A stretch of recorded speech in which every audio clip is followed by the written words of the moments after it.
Get ready. Start.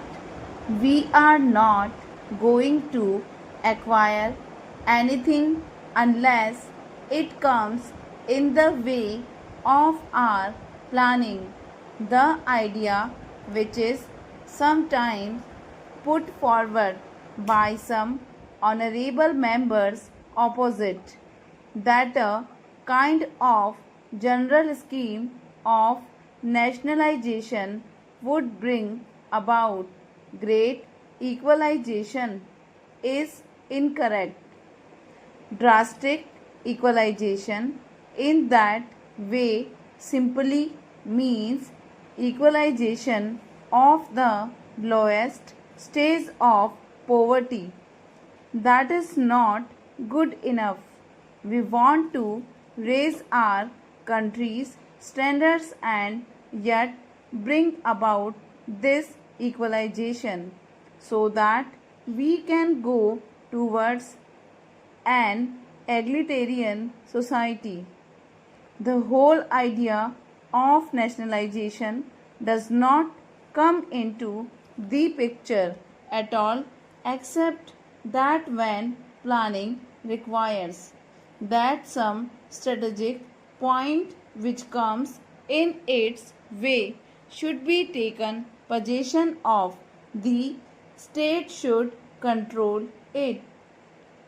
Otherwise, the state should go ahead and build up new state plants. The public sector becomes bigger and more important and productive, letting the private sector advance simultaneously.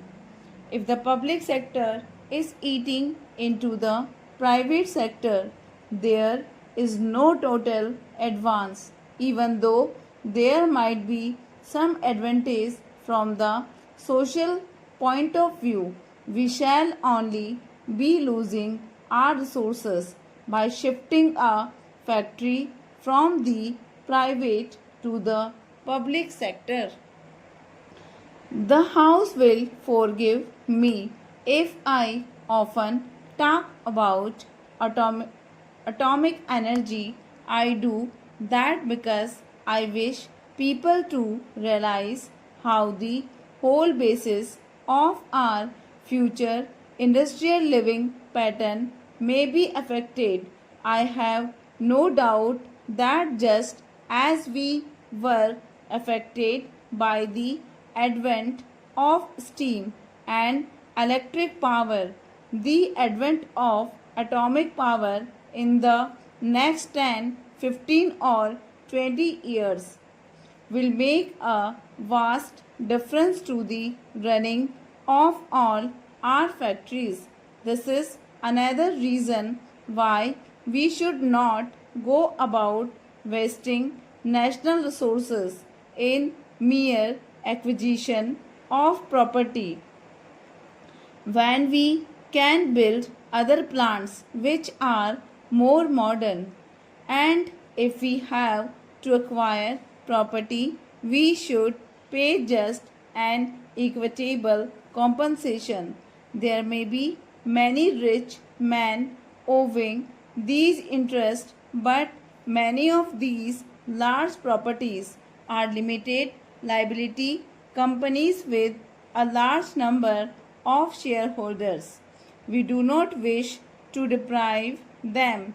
I therefore say again that all this apprehension is completely misplaced. It ignores not only existing conditions in India but the probable future line of advance. We talk about a socialist pattern of society, industrialization, the removing of unemployment, of higher standards, and so on. What is really necessary is somehow to activize and dynamize the base of the Indian social structure.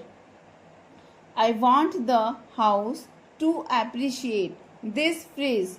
No doubt there must be approaches from the top, but there has been too much activizing from the top layers too. This seminar to discuss parliamentary democratic forms of government is a very good move. I have looked at the heads of discussion on which papers have been received. They are interesting aspects of parliamentary democracy, but it seems to me that they deal with somewhat superficial aspects of the question. Democracy, as a speaker just now said, is a means to an end. What is the end we aim at? I do not know if everybody will agree with me, but I would say the end is the good life for the individual. What from it should take can be argued about, but the good life certainly must imply a certain satisfaction of the essential economic needs, which will release him from continuous operation and which will give him a chance to develop his creative faculties. Parliamentary democracy is a growth of the last 150 or 200 years. We must remember that even in England, the franchise was strictly limited till recently. 20 or 30 years ago, a small percentage of the population had the vote. Even now, in quite advanced countries, women who from half the population do not have the vote. Democracy in those countries is presumably male democracy. It needed many struggles before democracy in the 19th century could widen out from the strict confines of certain classes. As the franchise was extended, the representatives chosen also ceased to belong to the higher classes. It is only in the last 30 years or so that adult franchise has come into being in a number of countries. This period is not long enough really to tell us what the ultimate effects of the universal franchise are likely to be in solving problems. Problems are solved not merely by the governmental structure being good, but by the quality of human beings, their education, and their character. The machine can, at best, make it easier for those qualities to develop and remove any elements which suppress growth. In the past, democracy has been taken chiefly to mean political democracy, roughly represented by the idea of every person having a vote. It is obvious that a vote by itself does not mean very much to a person who is down and out and starving. Such a person will be much more interested in food to eat than in a vote. His democratic right. Stop.